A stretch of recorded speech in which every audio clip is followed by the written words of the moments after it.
সেই সময় ইহুদি এবং ইহুদি রাবাইরা মদিনাতে বাস করত এবং মক্কার কোরাইশরা মদিনাতে তাদের একটি প্রতিনিধি দল পাঠায় তাদের থেকে জানার জন্য যে আমরা কিভাবে বুঝব মুহাম্মদ সাল্লাল্লাহু আলাইহি ওয়াসাল্লাম আসলেই একজন নবী।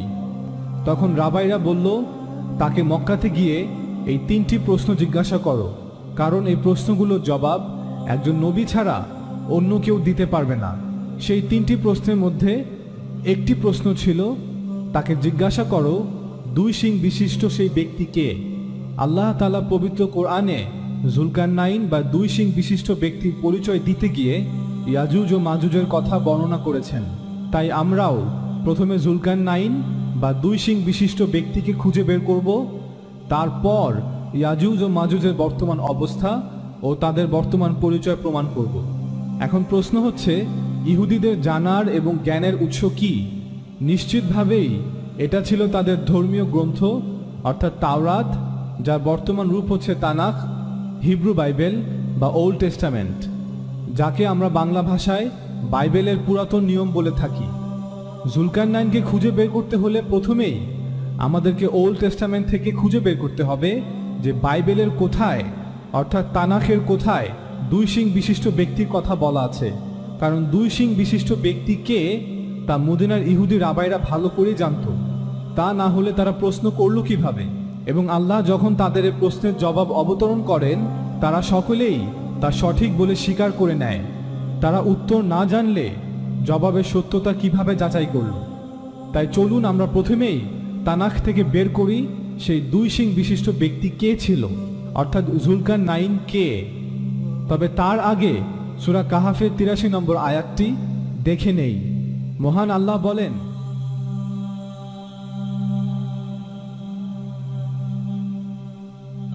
ওয়ায়াসআলুনাকা আন যিল কারনাইন, অর্থাৎ তারা আপনাকে 2 শিং বিশিষ্ট ব্যক্তি সম্পর্কে জিজ্ঞাসা করে।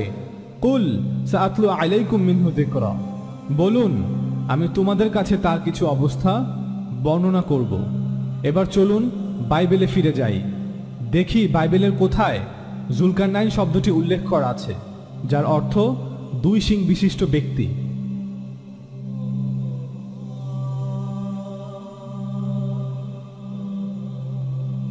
সবাই নিশ্চয়ই দেখছেন আমি কিভাবে জুলকারনাইন শব্দটি হাইলাইট করে রেখেছি। শব্দটি মনে রাখবেন, এটি বুক অফ ড্যানিয়েলের 20 নম্বর অধ্যায়ের 8 নং আয়াত। নিশ্চয়ই দেখতে পাচ্ছেন ঠিক সেই একই শব্দ জুলকারনাইন। আমি প্রথমে অ্যারাবিক বাইবেলটি দেখাচ্ছি যাতে করে আপনারা সবাই দেখে চিনতে পারেন এবং বুঝতে পারেন। এই আয়াতটিতে দানিয়েল আলাইহিস সালামের একটি স্বপ্নের ব্যাখ্যা দেওয়া হচ্ছে। ইনশাআল্লাহ আমি একটু পরে পুরো স্বপ্নটি বিস্তারিতভাবে তুলে ধরব। ওয়া আম্মা কাবাশ আল্লাযী রাআইতাহু, তুমি একটি মেষ দেখছো।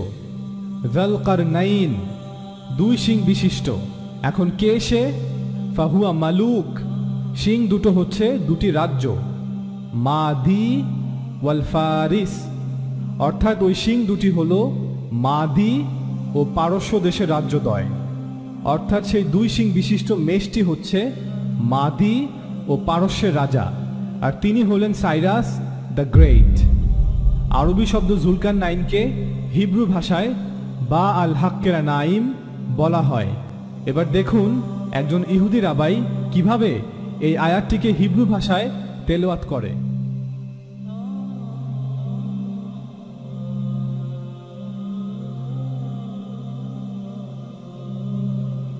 বা আল হাক্কেরানাইম, বা আল হাক্কেরানাইম, বা আল হাক্কেরানাইম, বা আল হাক্কেরানাইম। האיל אשר ראית בעל הקרניים מלכי מדי ופרס. האיל אשר ראית בעל הקרניים מלכי מדי ופרס.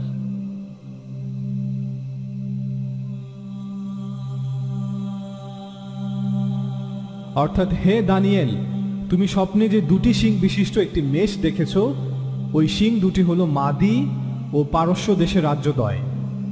তাওরাতের বিভিন্ন জায়গায় সাইরাসকে মেসায়া বা মাসিহ বলা হয়েছে, অর্থাৎ আল্লাহ কর্তৃক বিশেষ আশীর্বাদ প্রাপ্ত এবং বাইবেলের বিভিন্ন জায়গায় তাকে পবিত্র এবং মহান রাজার সম্মানে ভূষিত করা হয়েছে।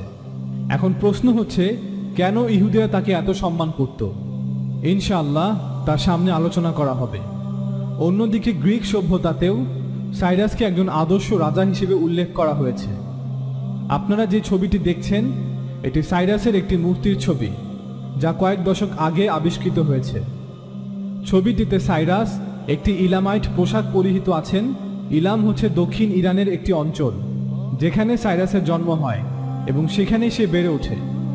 এবং ছবিটিতে সাইরাসের পিঠে দুটি মেসোপটেমিয়ান ডানা এবং তার মাথায় একটি ইজিপশিয়ান মুকুট এবং তার মাথায় আছে দুটি শিং। এখন প্রশ্ন হচ্ছে, তার মাথায় দুটি শিং কেন? সাইরাসই হচ্ছেন ইরান এবং তার আশেপাশের রাজ্যের প্রথম কোনো রাজা যিনি পুরো পারস্য এবং মিডিয়া অর্থাৎ বর্তমান অ্যানাটোলিয়া, সিরিয়া, ইরাক ও ইরান একই সাথে শাসন করেছেন। তাই তার মাথায় সম্মানসূচক প্রতীকী হিসেবে দুটি শিং দেখানো হয়। মূলত এটি ইজিপশিয়ান সংস্কৃতির অনুকরণ, তাই এটিকে ইজিপশিয়ান ক্রাউনি বলা হয়, অর্থাৎ মিশরীয় মুকুট।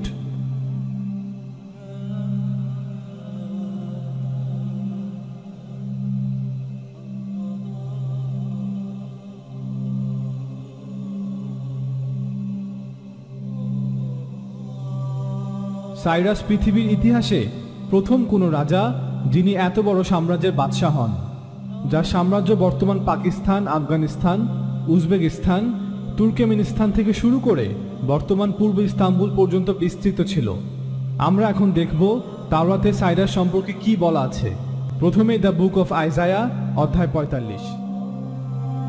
Isaiah chapter 45. Thus saith the Lord to his anointed, to Cyrus, whose right hand I have holden, to subdue nations before him, and I will loose the loins of kings, to open before him the two-leaved gates, and the gates shall not be shut. I will go before thee, and make the crooked places straight. I will break in pieces the gates of brass, and cut in sunder the bars of iron.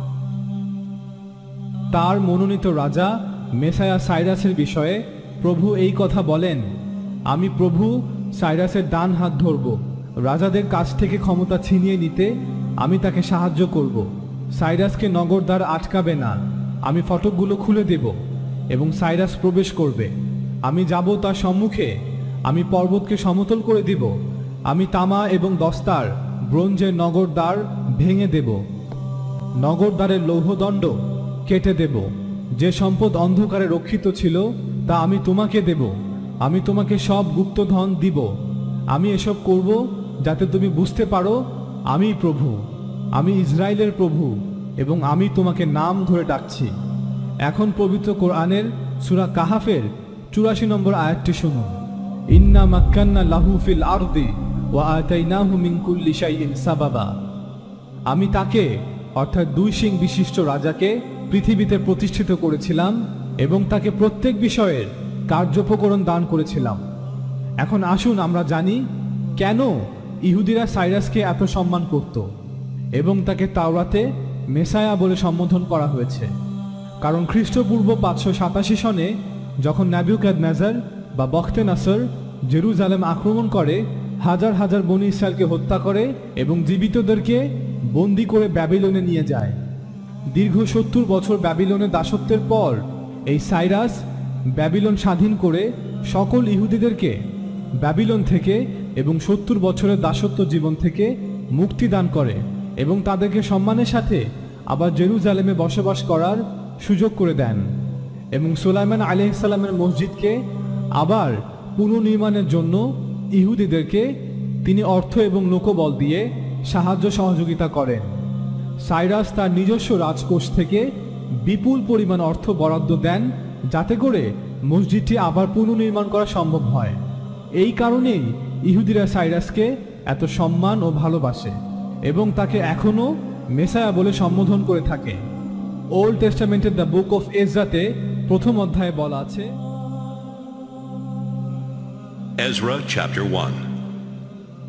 I am King Cyrus of Persia. The Lord God of heaven, who is also the God of Israel, has made me the ruler of all nations on earth. And he has chosen me to build a temple for him in Jerusalem, which is in Judah.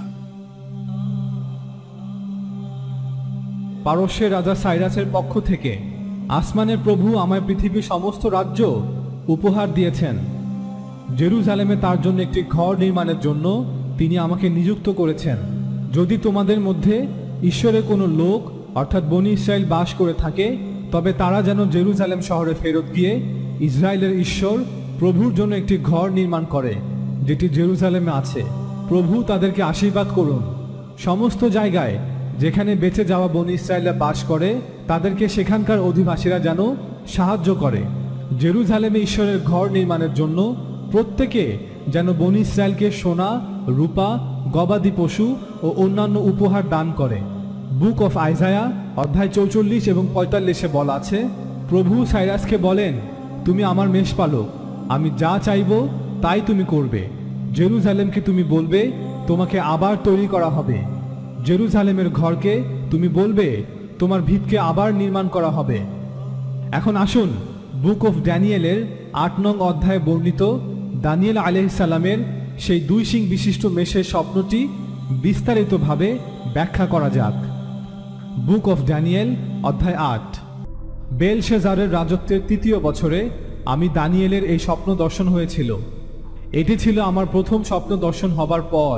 এই স্বপ্নে আমি দেখেছিলাম আমি ইলাম প্রদেশের রাজধানী সুশানে ইউলে I নদীর ধারে দাঁড়িয়ে আছি। আমি উপরে তাকালাম এবং জুলকার নাইন অর্থাৎ একটি 2 শিং বিশিষ্ট মেষকে ইউলে আই নদীর ধারে দাঁড়িয়ে থাকতে দেখলাম। তার 2 শিং লম্বা, কিন্তু একটি অপরটির চেয়ে বেশি লম্বা, এবং লম্বা শিংটি অন্য শিংটির পরে গজিয়েছিল।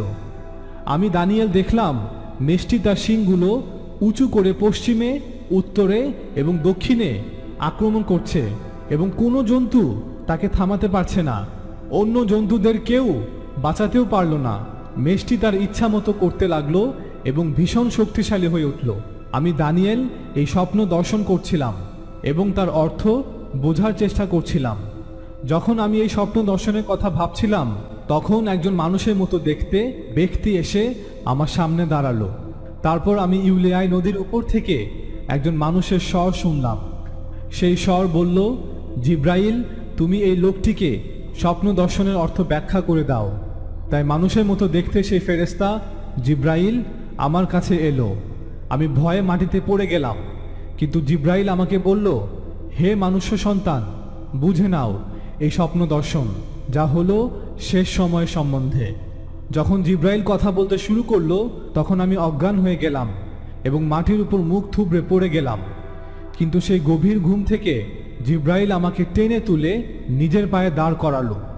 জিব্রাইল বলল, এখন আমি তোমাকে স্বপ্ন দর্শনটি ব্যাখ্যা করব।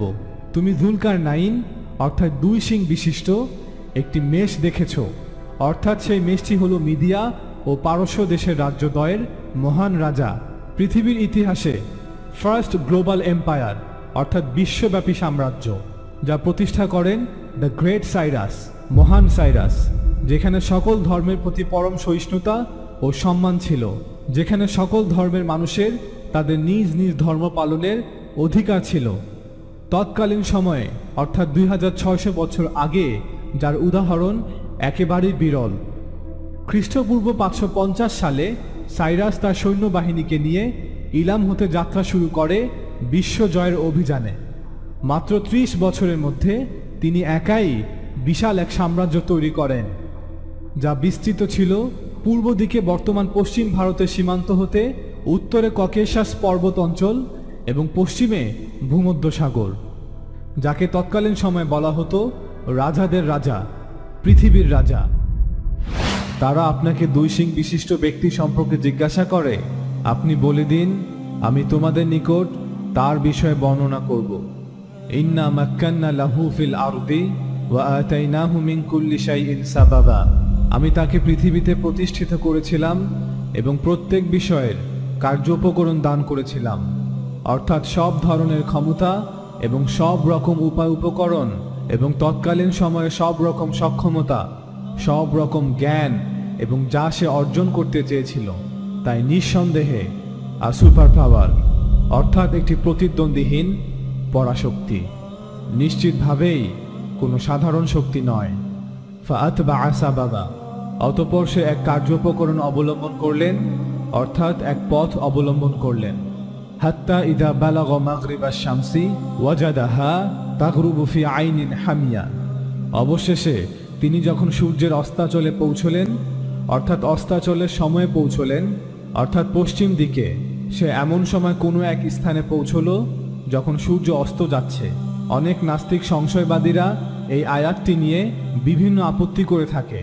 মূলত আরবি ভাষা সম্পর্কে তাদের শূন্য জ্ঞান এবং কিছু ভুল অনুবাদের কারণেই এই সংশয়। এই আয়াতে আরবি শব্দ বালাগা ব্যবহৃত হয়েছে, যার অর্থ to reach or to arrive, অর্থাৎ পৌঁছানো। আপনি যদি আরবি ভাষার সবচেয়ে প্রসিদ্ধ ডিকশনারি লিসান আল আরব অথবা ইংরেজি ভাষায় প্রকাশিত এডওয়ার্ড উইলিয়াম লেইনের লেইন লেক্সিকনটি দেখেন, তবে দেখতে পাবেন যে সেখানে লেখা আছে weather it be a place or a time, অর্থাৎ এই পৌঁছানো কোনো স্থান হতে পারে অথবা কোনো সময়, অর্থাৎ একটি স্থানে পৌঁছানো অথবা একটি সময়ে পৌঁছানো। উদাহরণস্বরূপ, আমি অফিস থেকে বাসায় পৌঁছালাম অথবা আমি অফিস থেকে সন্ধ্যাবেলা পৌঁছালাম। সুতরাং উক্ত আয়াতটিতে বলা হচ্ছে সে যখন সন্ধ্যাবেলা পশ্চিমের একটি অঞ্চলে সাগর পাড়ে পৌঁছালো, তখন তিনি সূর্যকে একটি পঙ্কিম জলাশয় অর্থাৎ কালো জলাশয়ে অস্ত যেতে দেখলেন। আয়াতের এই অংশে ব্যবহৃত ওয়াজাদা শব্দটির একাধিক অর্থ রয়েছে।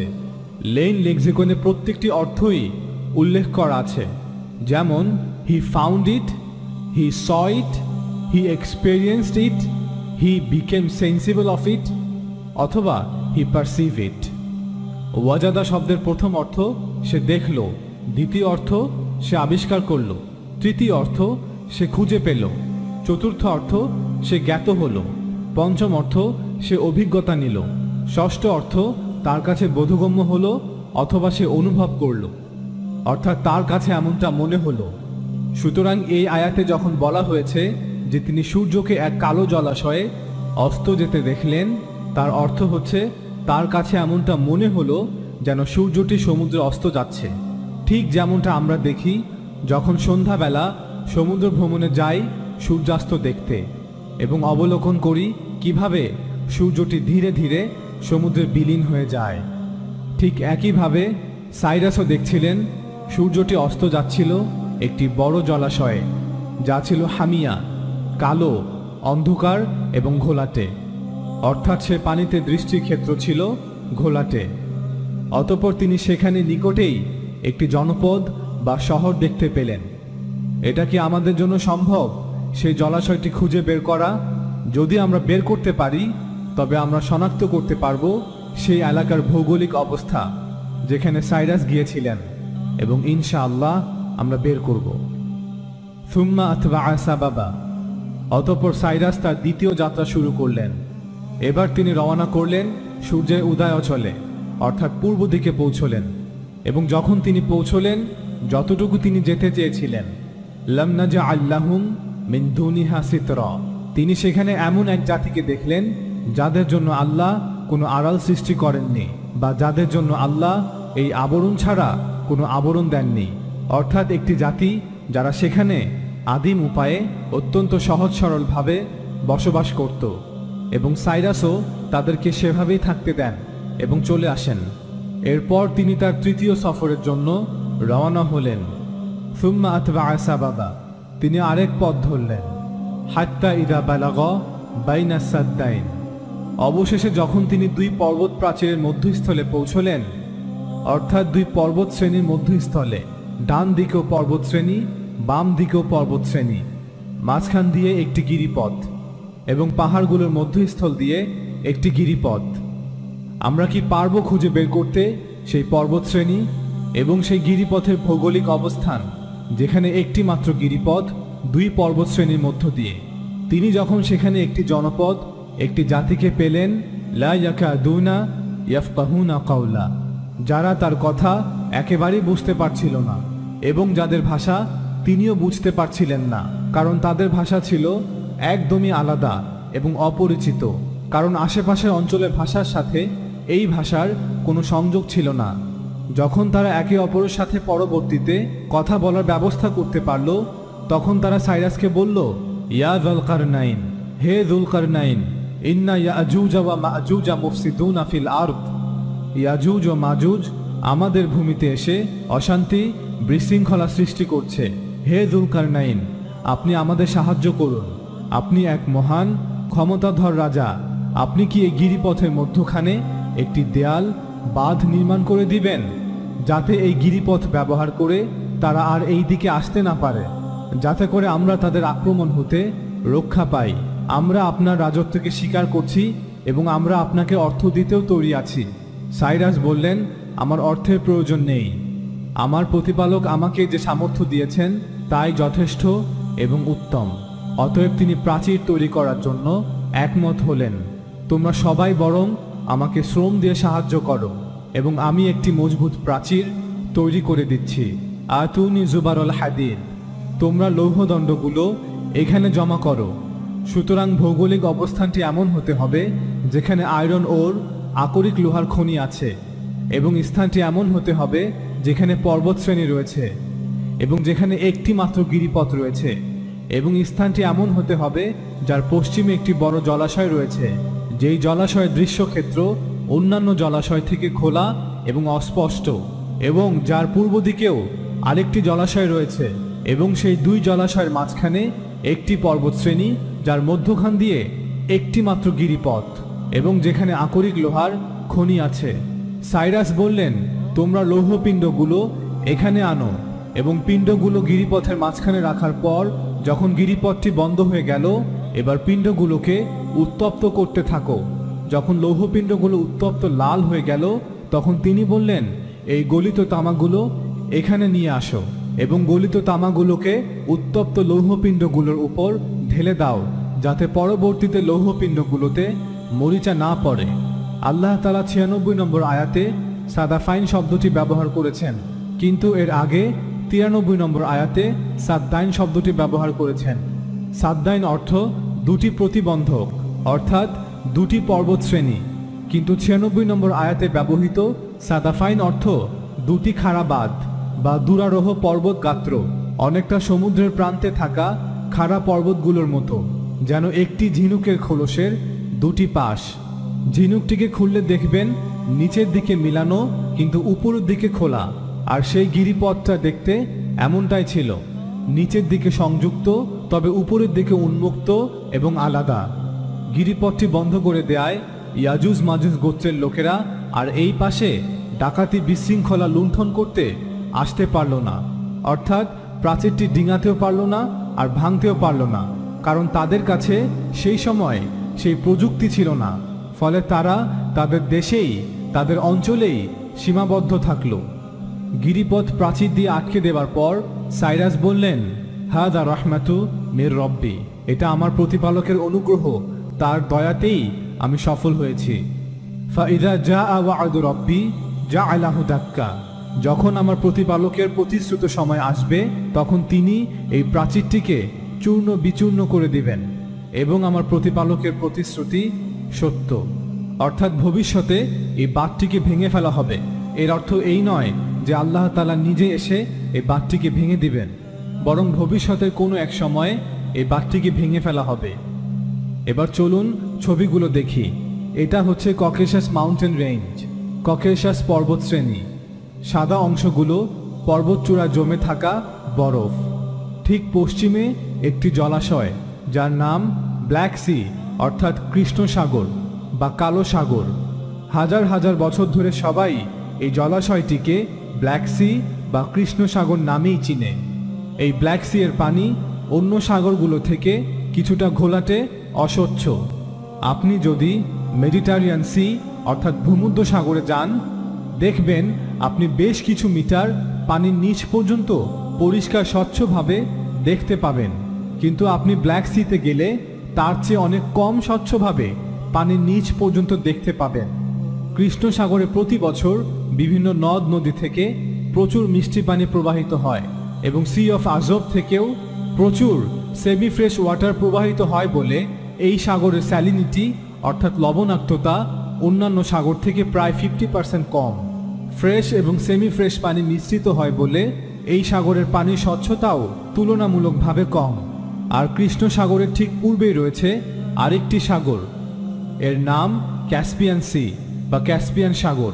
কৃষ্ণ সাগর থেকে ক্যাসপিয়ান সাগরের দূরত্ব প্রায় 700 কিলোমিটার। আর এই দুই সাগরের মধ্যখানে রয়েছে এই ভূমিটি।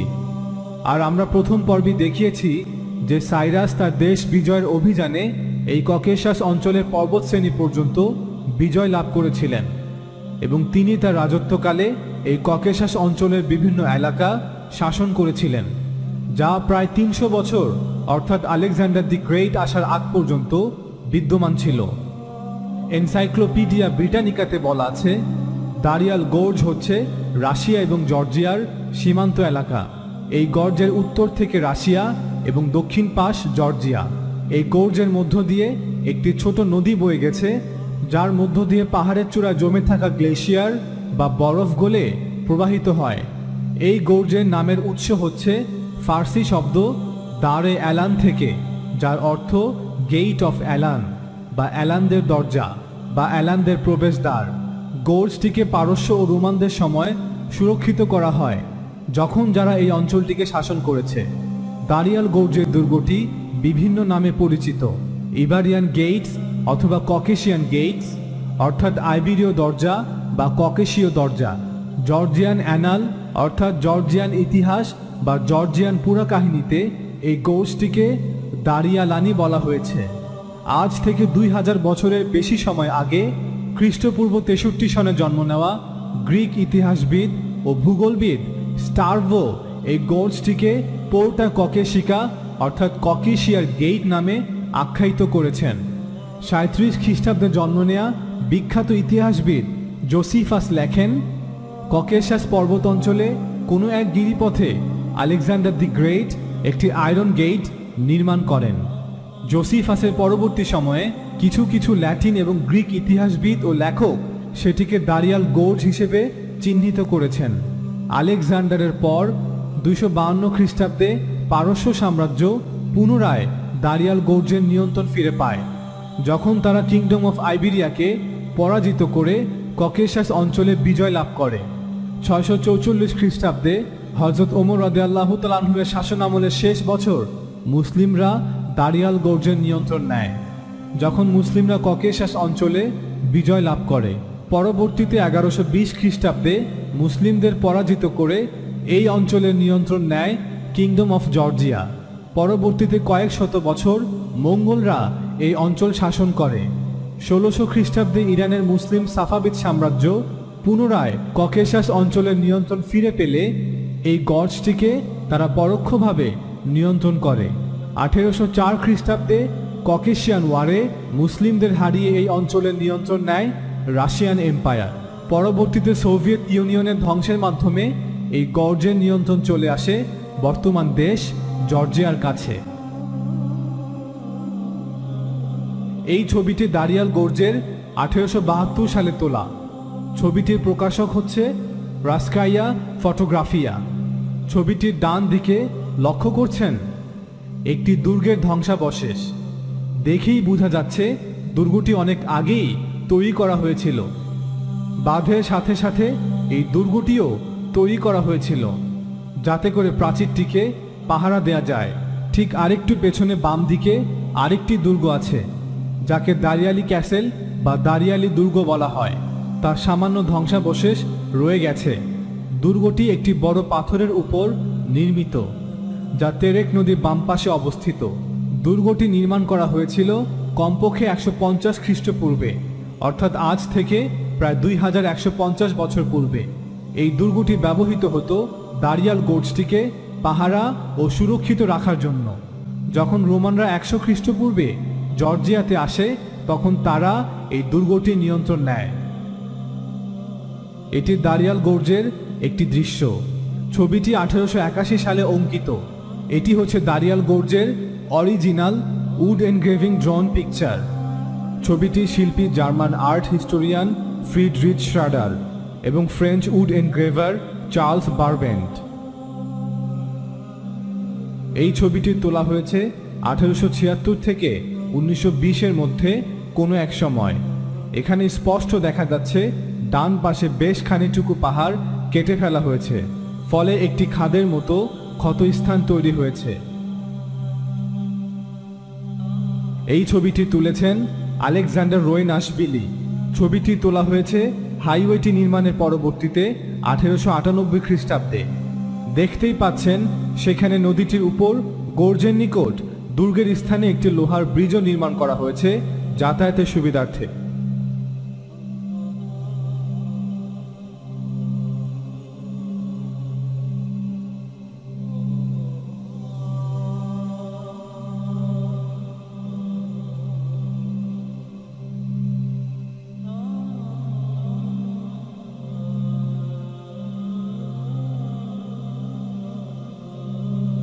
দারিয়াল গোর্জের এই ছবিটি 1884 সালে অঙ্কিত। ছবিটি অঙ্কন করেছেন একজন ইউক্রেনিয়ান পেইন্টার যার নাম রুফিন গ্যাভরিলোভিচ সুতকভস্কি। 1799 সালে প্রথম এই গিরিপথ দিয়ে কংক্রিটের রাস্তা নির্মাণের কাজ শুরু করে রাশিয়ান মিলিটারি, যা পরবর্তীতে কয়েক দফা সংস্কার করা হয় এবং পাহাড়ের মধ্য দিয়ে কয়েকটি টানেলও নির্মাণ করা হয় এবং রাস্তাটির নামকরণ করা হয় জর্জিয়ান মিলিটারি হাইওয়ে।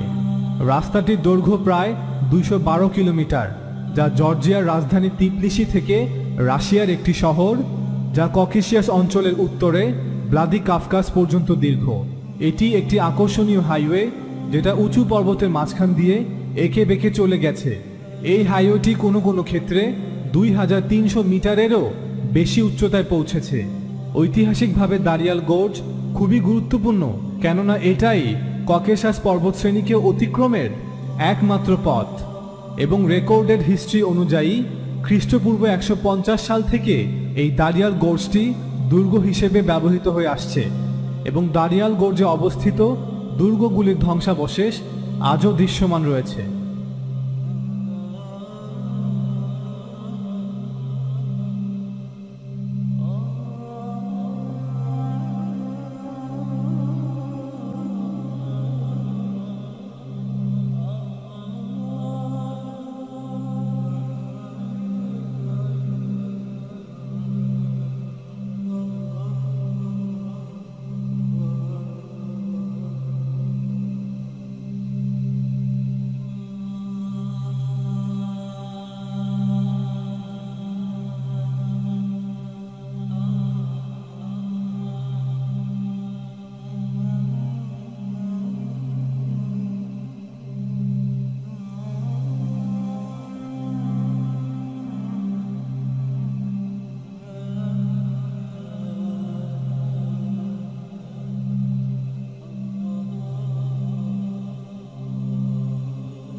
ইয়াজুজ মাজুজরা ছিল মূলত উত্তরাঞ্চলে বসবাসরত যাযাবর জাতি, যারা এশিয়া, দক্ষিণ ককেশাস অঞ্চল, পূর্ব ইউরোপের বিভিন্ন স্থিত রাজ্যগুলোতে আক্রমণ করত এবং প্রায় এসে লুটপাট চালাতো, নিষ্ঠুরভাবে মানুষের সম্পদ লুণ্ঠন করত, যাদেরকে ইতিহাসবিদরা সিথিয়ানস বা স্কিথিয়ানস নামে অভিহিত করে থাকেন। সিথিয়ানসরা ছিল সাদা চামড়ার, বাদামি লাল চুল, নীল চোখ বিশিষ্ট, অর্থাৎ ইউরোপিয়ানদের একটি শাখা গোত্র। এরা ছিল যাযাবর শ্রেণীর মানুষ, যারা পন্টিক স্টেপ শাসন করত। 700 খ্রিস্টপূর্ব থেকে 300 খ্রিস্টপূর্ব পর্যন্ত সেই অঞ্চলগুলোতে তারা অত্যন্ত প্রভাবশালী ছিল। পন্টিক স্টেপকে দ্য পন্টিক ক্যাসপিয়ান স্টেপ বা ইউক্রেনিয়ান স্টেপও বলা হয়। পন্টিক স্টেপ হচ্ছে একটি বিস্তীর্ণ প্রান্তরভূমি, অর্থাৎ বৃক্ষ বর্জিত ও কেবলমাত্র ঘাসে ঢাকা উন্মুক্ত সমতল ভূমি, যা প্রসারিত ছিল কৃষ্ণ সাগরের উত্তর তীর থেকে ক্যাসপিয়ান সাগর পর্যন্ত, অর্থাৎ বর্তমান দেশ বুলগেরিয়ার উত্তর পূর্ব কোণ এবং দক্ষিণ পূর্ব রোমানিয়া থেকে শুরু হয়ে মলদোভা এবং পূর্ব ইউক্রেন হয়ে রাশিয়ার উত্তর ককেশাস অঞ্চল, দক্ষিণ ভলগা অঞ্চল এবং পশ্চিম কাজাকিস্তান পর্যন্ত বিস্তৃত ছিল। এই পন্টিক ক্যাসপিয়ান স্টেপ মূলত বৃহত্তর ইউরেশিয়ান স্টেপের অংশ ছিল, যা বুলগেরিয়া থেকে শুরু হয়ে মঙ্গোলিয়া পর্যন্ত বিস্তৃত ছিল। এই অঞ্চলগুলোতে প্রচুর যাযাবর ঘোড়সওয়ার যোদ্ধা জাতিগোষ্ঠী বাস করত, যারা পরবর্তীতে পূর্ব ইউরোপ, পূর্ব দক্ষিণ ইউরোপ, পশ্চিম এবং দক্ষিণ এশিয়ার বিভিন্ন রাজ্য দখলে অভিযান চালিয়েছিল এবং তারা একাধিকবার সফলও হয়েছিল। যেহেতু আমাদের আলোচনার বিষয় ইয়াজুজ মাজুজ, তাই আমরা শুধুমাত্র দ্য পন্টিক ক্যাসপিয়ান স্টেপ এবং সিথিয়ানসদের নিয়ে আলোচনা করব। আমরা ইতিমধ্যে বলেছি যে সিথিয়ানসরা ছিল বৃহত্তর সিথিয়ান কালচারের অংশ, যা প্রসারিত ছিল পুরো ইউরেশিয়ান স্টেপ জুড়ে। ফলে পুরো ইউরেশিয়ান যাযাবরদেরকেই মোটা দাগে সিথিয়ানস বলা হয়ে থাকে। তবে প্রকৃত সিথিয়ানসদের ক্লাসিক্যাল সিথিয়ানস, ইউরোপিয়ান সিথিয়ানস, পন্টিক সিথিয়ানস অথবা পশ্চিমা সিথিয়ান বলে উল্লেখ করা হয়। 800 খ্রিস্টপূর্বের দিকে পন্টিক স্টেপে এই সিথিয়ানসরাই ছিল একমাত্র প্রভাবশালী শক্তি এবং সেখানে প্রথম সেন্ট্রাল এশিয়ান নোম্যাডিক এম্পায়ার অর্থাৎ মধ্য এশিয়ান যাযাবর সাম্রাজ্য গড়ে তোলে এবং তারা সেখানে পূর্ব থেকে বসবাসরত সিমেরিয়ানসদেরকে দক্ষিণ ককেশাস এবং অ্যানাটোলিয়াতে তাড়িয়ে দিয়ে তারা নিজেরাই সেই অঞ্চল দখল করে নেয় এবং তাদের সেই সাম্রাজ্যের কেন্দ্র ছিল বর্তমান দেশ ইউক্রেন এবং দক্ষিণ রাশিয়া, অর্থাৎ উত্তর ককেশাস অঞ্চল। সিথিয়ান সমাজ পরিচালিত হতো নোম্যাডিক ওয়ারিয়ার অ্যারিস্টোক্রেসি দ্বারা, অর্থাৎ যাযাবর যোদ্ধা অভিজাত বর্গের মাধ্যমে, যাদেরকে রয়্যাল সিথিয়ানস বলা হতো। তারা তাদেরকে স্কলটি বলতো। ব্রিটিশ ইতিহাসবিদ এবং ওরিয়েন্টালিস্ট গ্যাভিন হ্যাম্বলি তার বই history of Central Asia early western পিপলসে লেখেন, খ্রিস্টপূর্ব 8ম এবং 7ম শতাব্দীতে এই সিথিয়ানসরা ককেশাস পর্বত অঞ্চল অতিক্রম করে দক্ষিণ ককেশাস, অ্যানাটোলিয়া এবং অ্যাসিরিয়া এর অঞ্চলগুলোতে আক্রমণ চালাতো। তাছাড়া খ্রিস্টপূর্ব 650 থেকে 630 পর্যন্ত এই সিথিয়ানসরা কুর্দ অঞ্চল অর্থাৎ বর্তমান তুরস্ক, সিরিয়া এবং ইরাকের সীমান্তবর্তী এলাকাগুলো এবং পশ্চিম ইরানের কিছু এলাকাও নিয়ন্ত্রণ করত। মহান রাজা সাইরাসের মৃত্যুর পর একসময় আখেমেনিদ পারস্য সাম্রাজ্যের সিংহাসনে আসীন হন আরেক মহান রাজা, রাজা দারিয়াস। সেই সময় রাজা দারিয়াসের সাথে এই সিথিয়ানসদের একটি বড় অংশের ঘন ঘন সংঘর্ষ হয়, যার ফলে দারিয়াস বসফরাস অতিক্রম করে পূর্ব ইউরোপ হয়ে অর্থাৎ বর্তমান ইউক্রেন হয়ে এই সিথিয়ানসদের উপর আক্রমণ চালায়। আমরা এখন খ্রিস্টপূর্ব 5ম শতাব্দী থেকে সরাসরি 6ষ্ঠ খ্রিস্টাব্দে চলে আসব, অর্থাৎ প্রায় 1100 বছর অতিক্রম করে সরাসরি 7ম খ্রিস্টাব্দে। কারণ এই 1200 বছরের ইতিহাস বলতে গেলে আরও খানিকটা সময় প্রয়োজন হবে। 6ষ্ঠ খ্রিস্টাব্দে সেই সিথিয়ানসদের উত্তরসূরিরা ককেশাস পর্বত অঞ্চলের উত্তর ভূখণ্ডে একটি বাণিজ্যিক সাম্রাজ্য প্রতিষ্ঠা করে, যাদেরকে খাজার বলা হতো এবং তাদের সাম্রাজ্যকে খাজার সাম্রাজ্য। খাজাররা ছিল সেমি নোম্যাডিক টার্কিক পিপল। এই খাজাররাও তাদের পূর্বসূরি সিথিয়ানসদের মতো প্রায়ই দক্ষিণ ককেশাসের সীমান্তবর্তী অঞ্চলগুলোতে আক্রমণ চালিয়ে নিষ্ঠুরভাবে সেখানে বসবাসরত মানুষদের সম্পদ লুণ্ঠন করত। মূলত এই কারণেই সাইরাস ষষ্ঠ খ্রিস্টপূর্বে যখন ককেশাস অঞ্চলে অভিযানে যান, তখন সেখানকার লোকদের অনুরোধে তিনি দারিয়াল গোর্জে একটি প্রাচীর নির্মাণ করেছিলেন, যা কয়েক শত বছরের জন্য হলেও সেখানে বসবাসরত মানুষদের নিরাপত্তা প্রদানে কার্যকরী ছিল। কিন্তু হাজার বছর পরেও সেই সমস্যা রয়েই যায়, কেননা উত্তরের যাযাবর ঘোড়সওয়া যোদ্ধা গোত্রগুলো প্রায়ই দক্ষিণ ককেশাসে বসবাসরত এলাকাগুলোতে আক্রমণ চালাতো, ঠিক যেমনটা হতো মধ্য এশিয়া এবং পূর্ব এশিয়াতে। সেখানে উত্তরের যাযাবর ঘোড়সওয়ার গোত্রগুলো দক্ষিণে মধ্য এশিয়া এবং পূর্বে চীনের বিভিন্ন সীমান্তবর্তী এলাকাগুলোতে হামলা চালাতো। তাদের হাত থেকে সীমান্তবর্তী এলাকাগুলোকে রক্ষা করতে পারস্যের সাসানিদ সাম্রাজ্য পঞ্চম এবং ষষ্ঠ খ্রিস্টাব্দে দ্য গ্রেট ওয়াল অফ গরগান নির্মাণ করে, যা বর্তমানে ইরানের গুলিস্তান প্রদেশের গরগান শহরের নিকটে অবস্থিত, যার দৈর্ঘ্য ছিল প্রায় 155 কিলোমিটার, যা পিসকামা শহর থেকে পশ্চিমে ক্যাসপিয়ান সাগর পর্যন্ত দীর্ঘ ছিল। গরগান প্রাচীরটি 2 থেকে 5 মিটার লম্বা ও 10 মিটার প্রশস্ত ছিল এবং প্রতি 10 থেকে 15 কিলোমিটার পরপর একটি করে দুর্গ নির্মাণ করা হয়েছিল।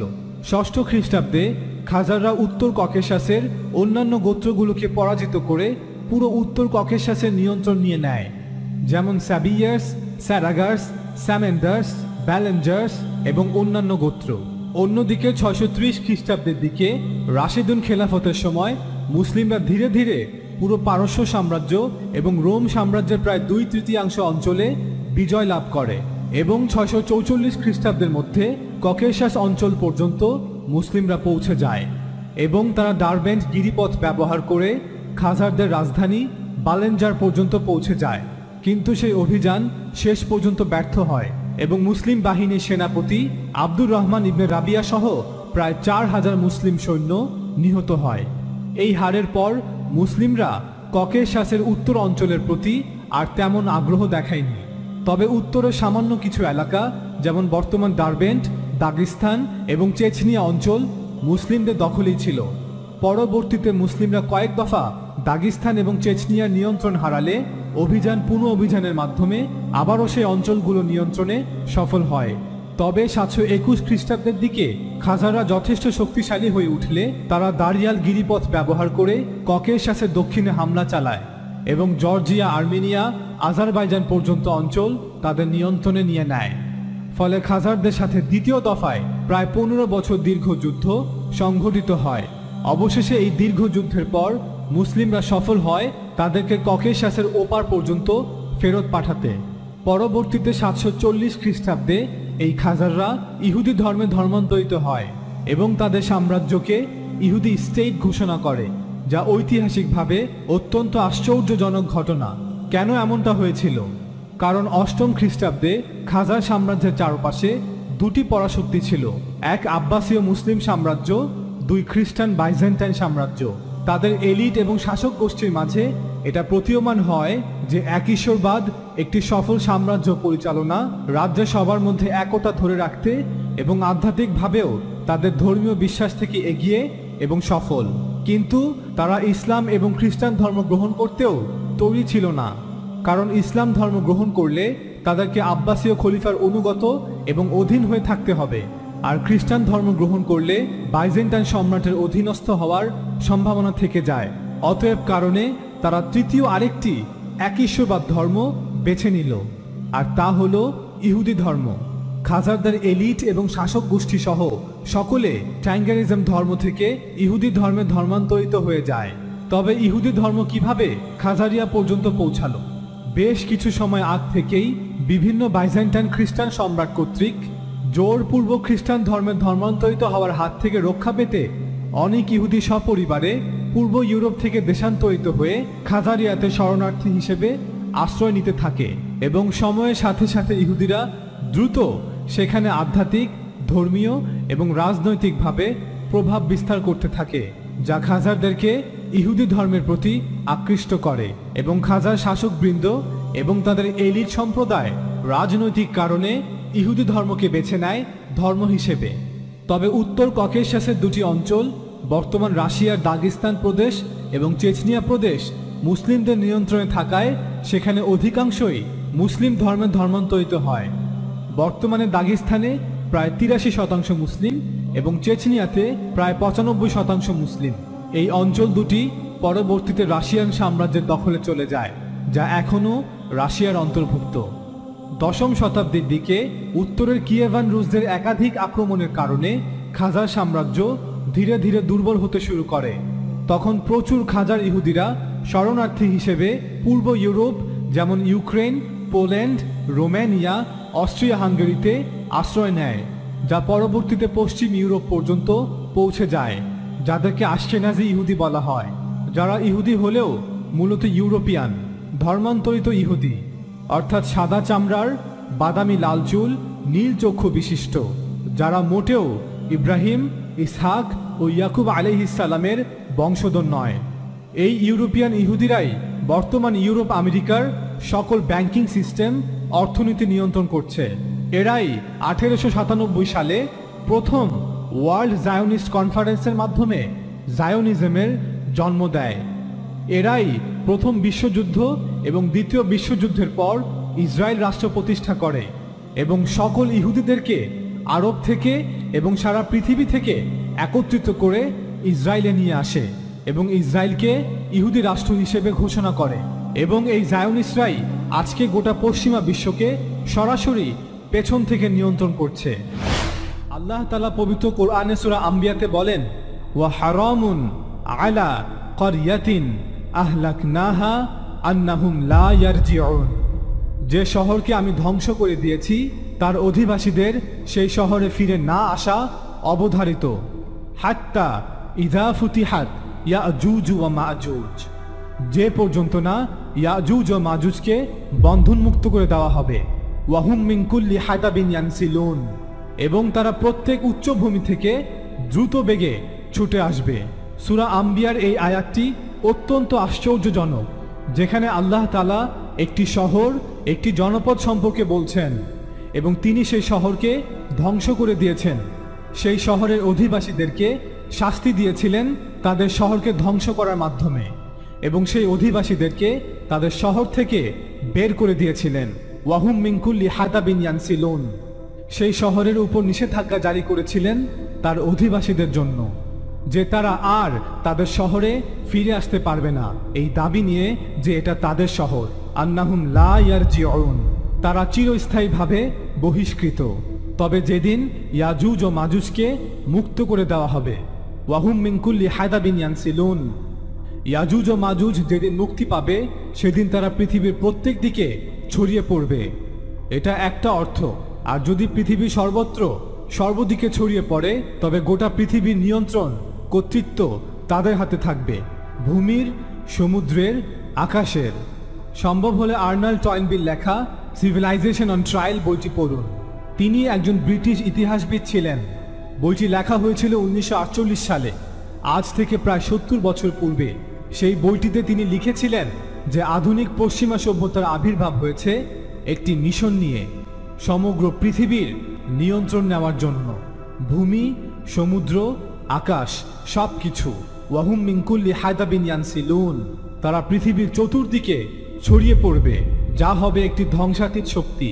পৃথিবীর মানব ইতিহাসে এই প্রথমবার একটি জাতি পুরো পৃথিবীকে নিয়ন্ত্রণ করছে। এর আগে কেউই এমনটা করতে সক্ষম হয়নি। আরেকটি অর্থ, তারা অবতরণ করবে প্রত্যেক উঁচু স্থান হতে, অর্থাৎ তারা আমাদেরকে, গোটা পৃথিবীকে তাদের লক্ষ্যবস্তু বানাবে। গোটা পৃথিবীর উপর তারা নিজেদেরকে চাপিয়ে দিবে। আপনি চাইলেও তাদের থেকে বাঁচতে পারবেন না। কোন শহর এটা, যে শহরটিকে নিষিদ্ধ করা হয়েছে তার অধিবাসীদের জন্য, এবং যে শহরের সাথে ইয়াজুজ ও মাজুজের সম্পর্ক রয়েছে? আমরা যে পদ্ধতি অবলম্বন করেছি তা হলো, আমরা সবগুলো হাদিস দেখেছি ইয়াজুজ মাজুজ সম্পর্কে। আমরা দেখেছি এমন কোন শহরের নাম বলা আছে কিনা যার সাথে ইয়াজুজ ও মাজুজের সংযোগ রয়েছে, এবং আমরা সব হাদিস দেখে এটা নিশ্চিত হয়েছি যে শুধুমাত্র একটি শহরের নাম বলা আছে ইয়াজুজ মাজুজের সাথে, আর সেটা হচ্ছে বাইতুল মাকদিস, জেরুজালেম, আল কুদস। এবং আমরা দেখেছি যে পবিত্র কোরআনে এমন কোন শহরের নাম বলা আছে কিনা, এমন কোন জনপদের নাম বলা আছে কিনা যাদেরকে আল্লাহ তাআলা তাদের শহর থেকে বের করে দিয়েছিলেন, যাতে তারা আর তাদের শহরে ফিরে আসতে না পারে। এবং যারা আল্লাহ তাআলার নিষেধাজ্ঞা থাকা সত্ত্বেও সেই শহরে ফিরে এসেছে আল্লাহ তাআলার হুকুম অমান্য করে। এবং পুরো কোরআনে আমরা একটি মাত্র শহর পেয়েছি যাকে নিষিদ্ধ করা হয়েছে তার অধিবাসীদের জন্য, যাতে তারা আর তাদের শহরে ফিরে আসতে না পারে।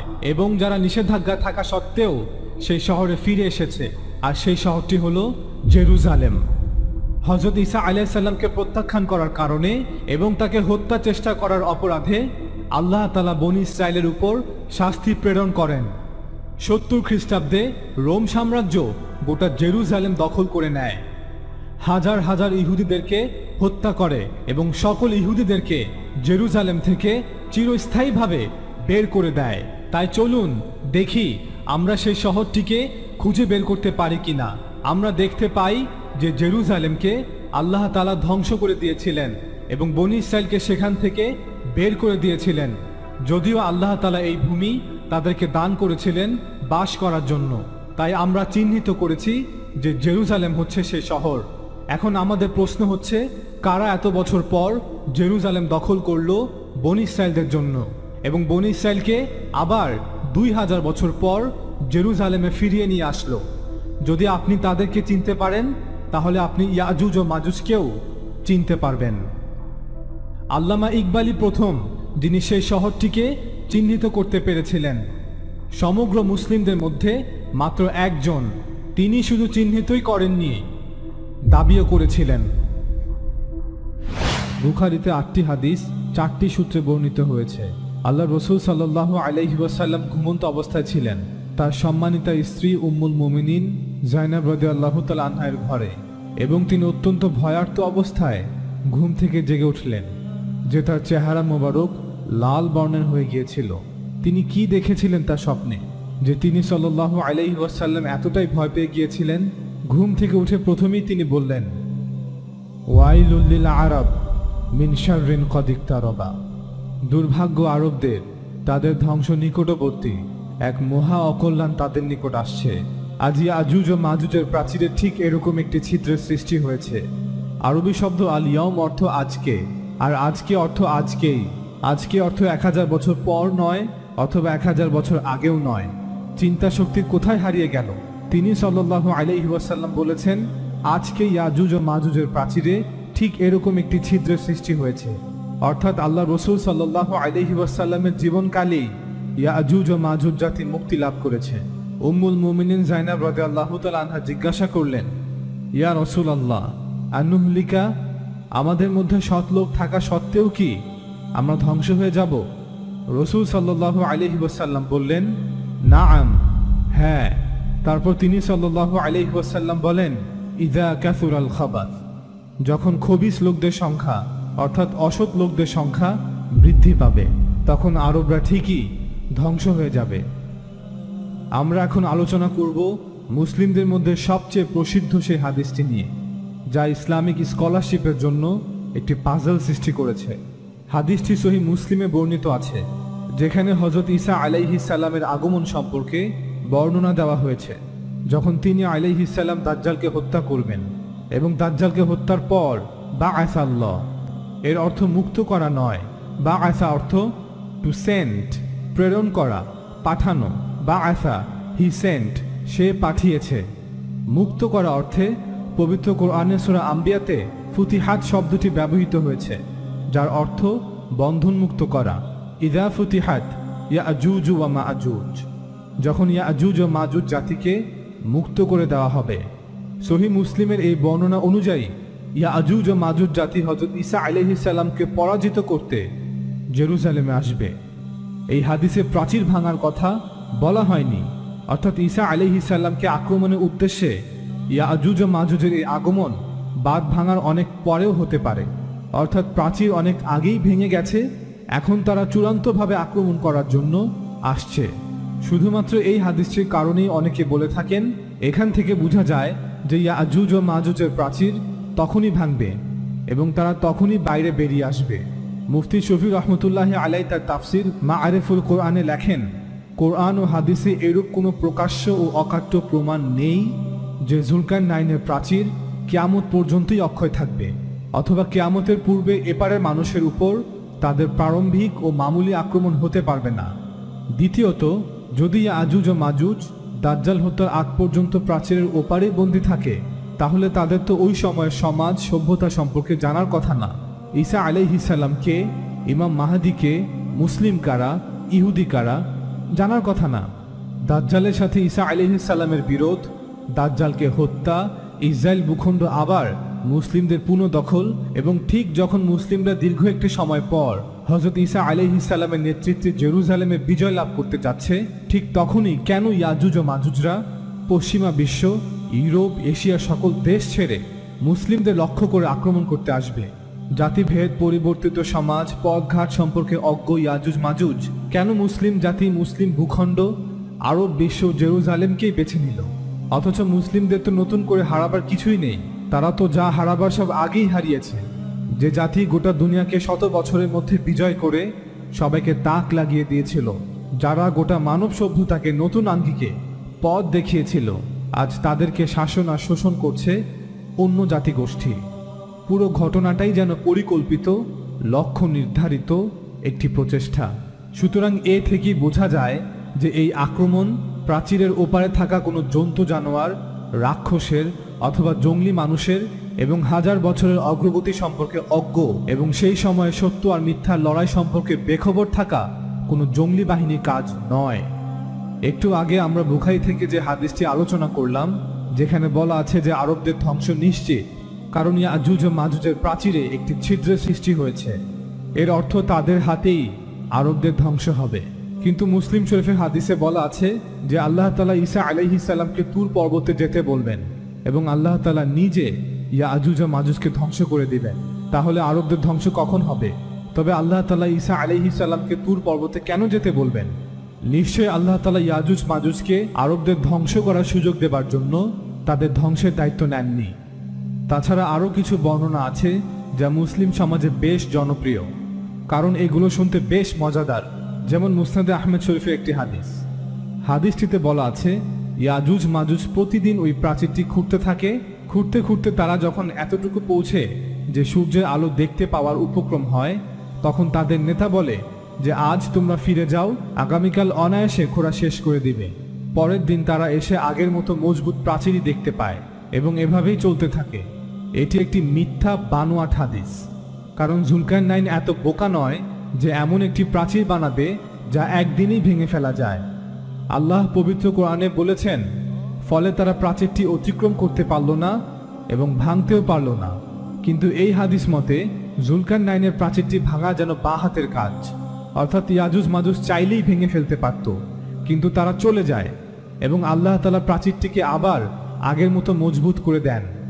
দ্বিতীয়ত, এখানে সূর্যের আলো দেখা বা না দেখার প্রশ্ন কেন আসছে? অর্থাৎ এই ভুয়া বর্ণনাটি বলতে চাচ্ছে প্রাচীরটি কোনো গুহার মুখে, অর্থাৎ প্রাচীরটি দিয়ে কোনো একটি গুহার মুখ বন্ধ করা হয়েছে, অথচ এটি কোরআনের সাথে সরাসরি সাংঘর্ষিক। পবিত্র কোরআনে বলা আছে বাইনা সাদ্দাইন, অর্থাৎ কোনো গুহা নয় বরং একটি গিরিপথের মাঝখানে প্রাচীরটি নির্মাণ করা হয়েছে, এবং প্রাচীরটি নির্মাণ করা হয়েছে গিরিপথটিকে বন্ধ করে দেওয়ার জন্য, যাতে ইয়াজুজ ও মাজুজ জাতি এই গিরিপথ ব্যবহার করে দক্ষিণের অঞ্চলগুলোতে আসতে না পারে। বুখারী ও মুসলিমের একটি হাদিস মোতাবেক প্রতি 1999 জন ইয়াজুজ ও মাজুজ। এখন আপনি যদি হিসেব করেন তবে দেখবেন যে তাদের সংখ্যা অভাবনীয়ভাবে বেশি। যদি 700 কোটি মানুষ 1% হয়, তবে বাকি 99% হচ্ছে 69,300 কোটি ইয়াজুজ ও মাজুজ। কিন্তু হাদিস মোতাবেক ইয়াজুজ ও মাজুজ 99% নয়, বরং 99.99%। 100 জনে একজন 1%, আর 1000 জনে একজন 0.1%। তাহলে ইয়াজুজ ও মাজুজের সংখ্যা কত হয় তা আপনারাই অঙ্ক কষে দেখে নেবেন। এখন আমার প্রশ্ন হচ্ছে, এত লক্ষ কোটি ইয়াজুজ ও মাজুজ কোথায়, যারা পৃথিবীর মানুষের তুলনায় 99.99% বেশি? যারা এ ধরনের রূপকথার গল্প বিশ্বাস করতে চান তারা অবশ্যই স্বাধীন যা তারা বিশ্বাস করতে চায়, তবে দয়া করে আপনাদের এই রূপকথার গল্প পবিত্র কোরআনের উপর চাপিয়ে দিবেন না। আরেকটি হাদিসে আছে যে আল্লাহ রসুল সাল্লাল্লাহু আলাইহি ওয়াসাল্লাম বলেছেন, ইয়াজুজ ও মাজুজ বন্ধনমুক্ত হওয়ার পরও হজ ও উমরা অব্যাহত থাকবে।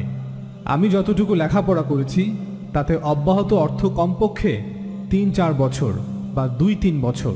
মুসলিম শরীফের হাদিস অনুযায়ী আল্লাহ তাআলা হযরত ঈসা আলাইহিস সালামকে বলবেন, তুমি তুর পাহাড়ে চলে যাও এবং আল্লাহ তাআলা ইয়াজুজ ও মাজুজকে ধ্বংস করে দিবেন। এখন আমার প্রশ্ন হচ্ছে, আল্লাহ তাআলা কি কয়েক বছর অপেক্ষা করবেন তাদেরকে ধ্বংস করার জন্য? কারণ অন্য হাদিস অনুযায়ী হজ ও উমরা অব্যাহত থাকবে, অর্থাৎ ইয়াজুজ মাজুজের কয়েক বছর কিছুই হবে না। আর যদি কিছু হয়ে যায় তবে হজ ও উমরা অব্যাহত থাকা বা না থাকার কোনো প্রশ্নই আসে না।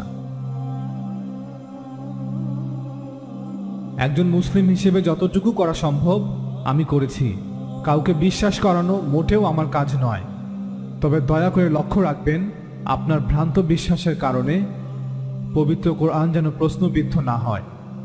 বাইবেলের বুক অফ জেনেসিসের অধ্যায় 10-এ বলা আছে, ইয়াজুজ ও মাজুজ হচ্ছে নূহ আলাইহিস সালামের তৃতীয় ছেলে ইয়াফিস বা জেফেথের বংশধর। আর বুক অফ ইজিকেলের পুরো 2টি অধ্যায় উল্লেখ করা আছে ইয়াজুজ ও মাজুজের নামে। অধ্যায় 38-এ বলা আছে ইয়াজুজ ও মাজুজ কোথা থেকে আসবে এবং কিভাবে জেরুজালেমে আক্রমণ চালাবে। আর 39 নম্বর অধ্যায়ে বলা আছে আল্লাহ তাআলা কিভাবে তাদেরকে ধ্বংস করবেন। যাদের আগ্রহ আছে তারা পড়ে দেখতে পারেন। আমরা সেখান থেকে সামান্য কিছু বর্ণনা করব। Ezekiel chapter 39. Therefore, thou son of man, prophesy against Gog, and say, Thus saith the Lord God, Behold, I am against thee, O Gog, the chief prince of Meshech and Tubal. Thou shalt fall upon the mountains of Israel, thou and all thy bands and the people that is with thee. I will give thee unto the ravenous birds of every sort, and to the beasts of the field to be devoured. Thou shalt fall upon the open field, for I have spoken it, saith the Lord God. মাজুজের বিরুদ্ধে বার্তা। প্রভুর এই বাক্য আমি হিজকিলের কাছে এলো, হে মনুষ্য সন্তান, মাজুজের দেশে ইয়াজুজের দিকে দেখো। সে মেশেক এন্ড তুবাল জাতির বিখ্যাত নেতা। অনেকেই বিশ্বাস করেন মেশেক হচ্ছে বর্তমান রাশিয়ার রাজধানী মস্কো এবং তুবাল হচ্ছে মধ্য রাশিয়ার একটি শহর টোবলস্ক। আমার হয়ে মাজুজের বিরুদ্ধে কথা বলো, তাকে বলো, প্রভু আমার সদাপ্রভু এই কথা বলেন, ইয়াজুজ তুমি মেশেক ও তুবালের বিশেষ গুরুত্বপূর্ণ নেতা, কিন্তু আমি তোমার বিরুদ্ধে। বুক অফ ইজিকেলের অধ্যায় 39-এ বলা আছে, সেই সময় আমি ইয়াজুজকে কবর দেওয়ার জন্য ইসরায়েলে একটি স্থান বেছে নেব, পথিকদের উপত্যকায়, যে স্থান মৃত সাগরের পূর্ব দিকে অবস্থিত। সেখানে ইয়াজুজকে কবর দেওয়া হবে।